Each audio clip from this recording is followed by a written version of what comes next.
Right, this is really, really exciting. Squawker Dave and I are stood outside Wembley Stadium, and I'll tell you why we're here. It's to do our FA Cup semi-final preview. We're playing Everton. The boys will be playing here, but this is no good, is it? Because we're stood outside. They're not going to be outside. Should we go inside, Dave? Yeah, let's do it. Let's do it. All right, bear with us.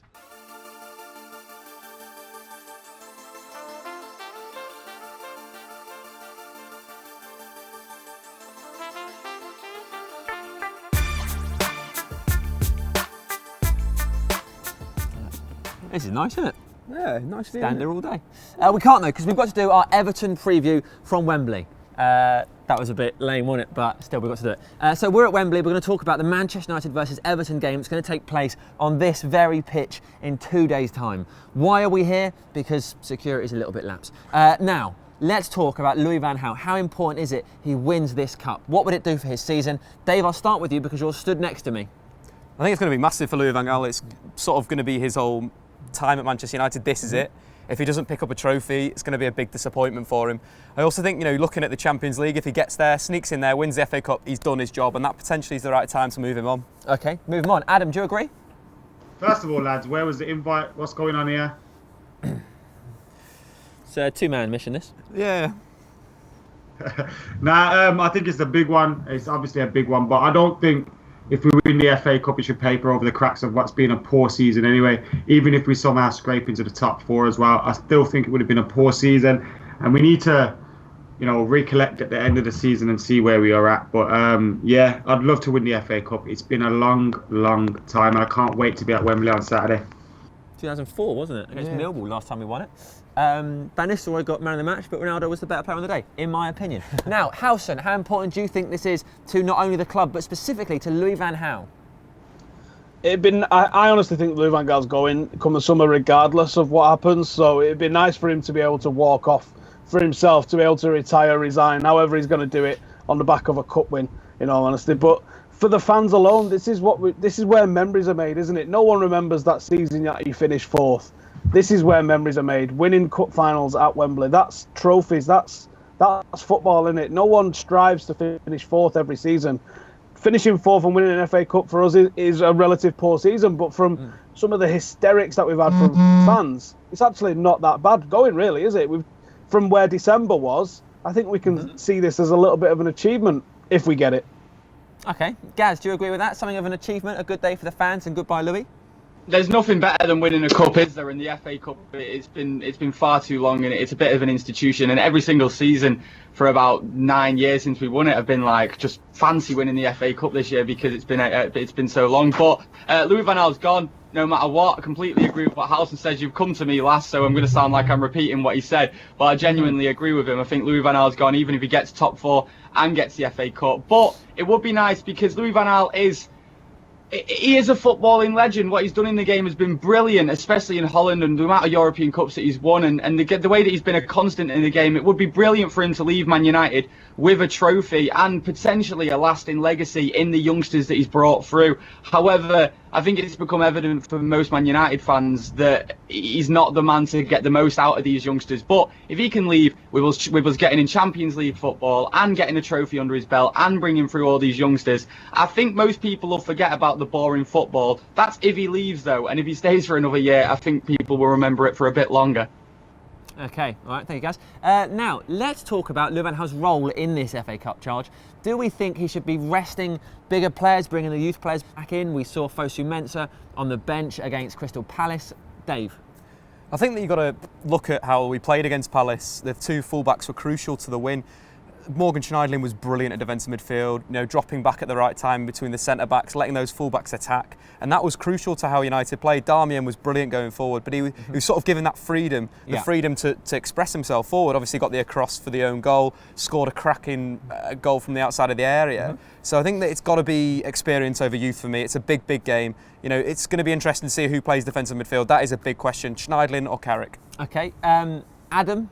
What do you think about this? The youth versus experience, FA Cup semi-final, Wembley Stadium.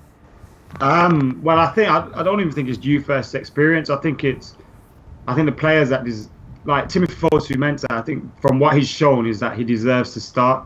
I think he should have started Villa or Crystal Palace as well. But obviously, Antonio Valencia did well at right back, and that's been where Fosu has been starting recently. It looks like Smalling and Blind isn't going to change. So I don't think Fosu will start against Everton, which I'll be disappointed about. But then the likes of Rashford, he has to start. His goal scoring record, and not only that, since he's played for us, is the way his movement has been. It's been incredible, and he showed that again against Crystal Palace. And I also think he's helping Wayne Rooney a little bit as well, in terms of he's giving himself and Martial's runs are allowing Wayne Rooney to be able to sit there and just pick out the passes. And I think Rooney's benefited from that youthful enthusiasm around him, creating spaces for him to work his magic. But yeah, it's an interesting one. Rashford has to start. Fosu could and maybe should start, but probably won't. And then you're looking at the likes of Cameron Borthwick-Jackson possibly coming at left back. He hasn't played in a while, so that's unlikely. And yeah, I think Fosu and Rashford are the only two that can really say they deserve to start this game on Saturday. I definitely think Rashford has got to be there. His movement has been fantastic. Great point from Adam that Wayne Rooney does suit when players running behind. Martial, Lingard, Rashford. It just looks a lot better. Wayne Rooney was excellent in central midfield against Palace. But I think it's Fosu.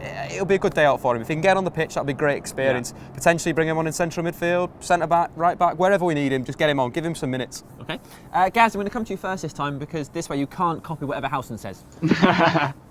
Yeah, I want to see Fosu Mensah start, and I don't know whether that's a case of me being the romantic football fan that I pretend to be, but I want to see all the youngsters play, and I want us to win this FA Cup and sort of in a few years' time be able to look back and say, remember that team that won the FA Cup? Now they're all a little bit older and they're all the spine of our team starting week in, week out. So that's why I want to see Fosu Mensah play, and I think that he has really impressed as well recently. At times his positioning has been a little bit lax maybe, but I think when he's been good, the things that he's good at, he has really shown. So I want to see him play at right back above Antonio Valencia, and I'll keep saying it as well. I want to see Jesse Lingard play. I mean, Adam said that not they're the only ones who have really impressed enough to start Rashford and maybe Fosu Mensah. I kind of disagree. I think that Jesse Lingard's impressed this season, and he's done a really good, steady job, a lot more than the likes of, I want to say, Memphis Depay, to be honest. I think he's had a better season than him. So I want to see Jesse Lingard play. He's important in a game like this. And yeah, Rashford and Martial just have to play, don't they? Okay. Howson? I think, obviously I'm a massive advocate of the youth. Everyone knows that I've been asking for a lot of these lads to come into the team. But I think Tony Valencia has played excellent at right back recently. Obviously, that's not taking anything away from what Fosu Mensah's done at right back, because he's played excellent, but for me he's not a right back. He's a defensive midfielder or box-to-box midfielder, and at a push a centre half he's just that good that he can play left back or right back as well, because he's a talented lad. I think Tony Valencia would be a decent shout to start against Everton. The one doubt that I would have, and it's not to bring Fosu Mensah in, it would be to bring Borthwick-Jackson in, and that'd be at left back. I thought Darmian, despite the goal and the assist last night, was actually quite poor with the delivery. And it was at times that he just didn't look quite at the races. He's nothing like the player he is as a right back when he's played at left back. He's a lot worse for some reason, and I can't figure out why he's so bad. Even not just with the ball at his feet, because you can understand it if he's one-footed, but it's just he looks a completely different footballer, and I don't like him as a left back. I would rather us play a left-footed left back in someone like Borthwick-Jackson. As the rest of the lads have said, Rashford has made himself undroppable at the moment, and I think we're probably going to line up very similar to what we saw against Crystal Palace. I think that was a bit of a dress rehearsal. Okay. Dave, you're looking at me funny there about Darmian. I'm not too sure. I like Darmian at left back. I think he's good enough to play there. Last season at Torino, he played more on the left than at the right. He looks more comfortable going forward with that left foot. Sometimes with his right foot, he doesn't cross at the right times. He takes too long on the ball. Very aimless as well. Very aimless, yeah. But at left back, I think he's good. Defensively against Crystal Palace, made 12 tackles, winning 5 of them. Pretty much had Wilfried Zaha in his back pocket for the whole game. So defensively, I think he's a good option there. Yeah. Giving that balance he can hold, whereas Valencia is going to be pushing up consistently, drop into sort of a back three. So yeah. I think that he's definitely got to play for me. Okay, right, let's talk about teams then. Dave, you can go first. What would be your starting 11 in this FA Cup semi-final? Well, you've got to go for David De Gea in goal. Sure. Made 8 saves against West Ham United. He just kept He's them at immense, bay. isn't he? It was absolutely immense. And then, like we mentioned before, I think the 2 fullbacks have got to stick. You've got to go with Valencia on the right, Darmian on the left-hand side. Then that centre-back pairing has got to stick together. You know, Smalling, Blind. They did a job on Lukaku in the league game recently. Yeah. Then it's defensive midfield. I did say before, it's questionable of who, whether you go with Michael Carrick's experience, his control of the game, or you go with Schneidlin's mobility. And I would potentially go with Schneidlin's mobility in this one because he needs to cover a lot of ground. You know, if Ross Barkley can pick up space in that 10 slot, you need someone on him. Yeah. Look at the stats, you know, Morgan Schneidlin's made more tackles and made more interceptions than any other Man United midfielder. He's the one that's keeping that together defensively. So I'd have him hold him. Keep Wayne Rooney in central midfield, next to Ander Herrera.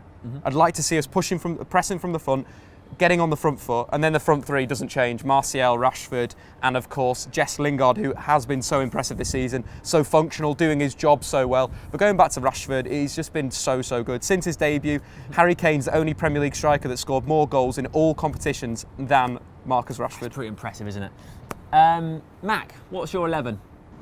You know what? Jesse Lingard was actually in my 11 that I put down. For some reason, it just slipped my mind when I was thinking about the youngsters.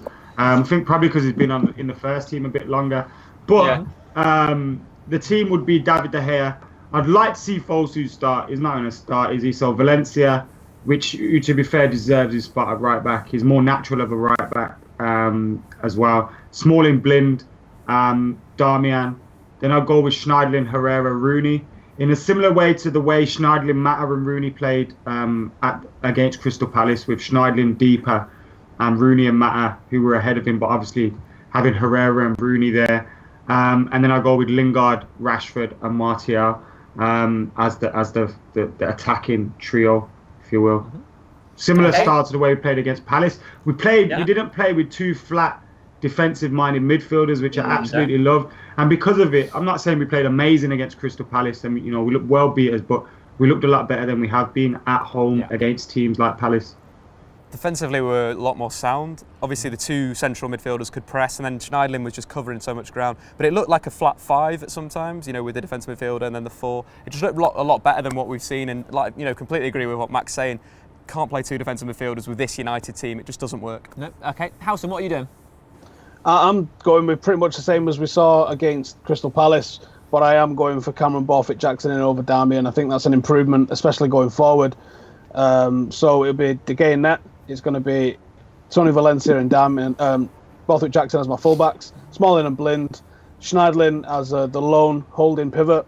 Rooney and Lingard ahead of him, with Mata and Martial providing the width. Although it didn't really work out like that, but that's how it lined up on paper. And Marcus Rashford leading the line. Okay. Gaz, you copying Howson? Would you not be No, tempted to swap copying Lingard and Mata? Lingard seems more suited to a wider role than Mata for me. He does, but I We think that's how always the seem to team has have been lining up, hasn't it? Yeah. So I think they all interchange anyway. It's not a static formation. No, they feel do, like but it'd be it a bit just of a risk. frustrates me when I see that. Hey guys, come on, Gaz has got a team to play. I feel like one it'll be a cares. bit of a risk playing Borthwick-Jackson as well, since he's not played in ages. He played the other I've day got- for the under Play 21. Monday night. For the under-21s, I mean for the actual first team. Mate. Yeah, they're better than our first. You won the league Monday night. I agree. Tuesday I night. agree with what Dave said about Darmian. I think Darmian's done well on the left-hand side as well, and after that game, I think he deserves to get dropped. But Okay. I've gone for Dave in goal, Fosu Mensa on right, Smalling centre halves, Darmian left back, Schneidlin, Rooney. Obviously, they're not going to play as defensive midfielders if we carry on playing like we did against West Ham and Crystal Palace, though. Lingard, Mata, and Martial playing behind Marcus Rashford. Keep them young lads in there. And Wayne Rooney as well has really impressed the past 2 times that he's played in that centre midfield position. He didn't get a full game, did he, against Villa? But against Palace, I thought he was absolutely excellent. And I want to see him play the whole 90 at Wembley. I don't think he was. Very similar teams there, guys. He was great. He wasn't great. We are. He wasn't great. He did was- well. He was He one of the wasn't few great. players who'd get a ball and he'd play a pass that No, no he one was in the playing crowd. some fantastic passes, but he wasn't absolutely outstanding and great. All right. Before we get on to Wayne Rooney, because that can go on forever. Guys just loves Wayne Rooney. Right. Let's talk about Everton. Dave, how are they going to beat us? There's some players there, attacking wise, they're very good. defensively they've looked awful of late. Yeah. Against Liverpool, they got absolutely hammered. But there's players you've got to look out for. Ross Barkley, mentioned him before, everyone knows about him. Yeah. He's had a very good start to the season, then it's dropped off, but you've got to be aware because he's someone that can just create something out of nothing. Yeah. Got to get close to him, got to get touch tight, got to bully him out the game. Lukaku's another man, but Smalling and Blin dealt with him in the league Yeah, game. very well. Same sort of performance there. If one of them gets booked, the other one deals with him, similar how City, Smalling got nicked at the start, then Blin just dealt with him. That's what it's got to be. Very aggressive on him, close to him, touch tight, get in his face. One player that potentially could throw a spanner in the works is Deulofeu if he starts. Start of the season, he was excellent. We're on. I think we're playing now, are we? It's Wembley Doubles, the championship. No, they're testing the sound, I'm guessing. And I can tell you it sounds lovely. Do you agree with that? Top sound. Yeah, real good sound.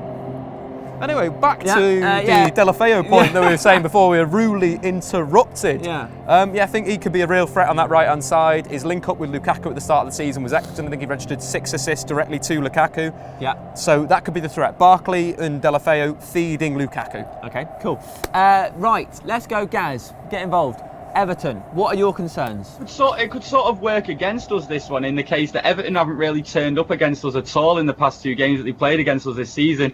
So we sort of like, if their players do turn up, then maybe our defenders don't know what to expect from them, if that makes any sense. Or you can look at that the other way and think that they already know exactly how to deal with them. So hopefully we play similar to the way we did when we played them away, and similar to the way we played them at home. More so the away game, which was one of our best performances of the season. And I think we'll be able to deal with them. Everyone knows what like Lukaku can do, but Chris Smalling and Daley Blint especially was good in that game. They proved that they can deal with him, and even towards the end of that game did a good job on him. But it's a case of maybe he just didn't turn up that day, and on Saturday he's going to turn up, and they're going to be a bit clueless on how to deal with him. But maybe it was just class from Smalling and Daley Blint, but either way, I think he's the main man we need to keep quiet.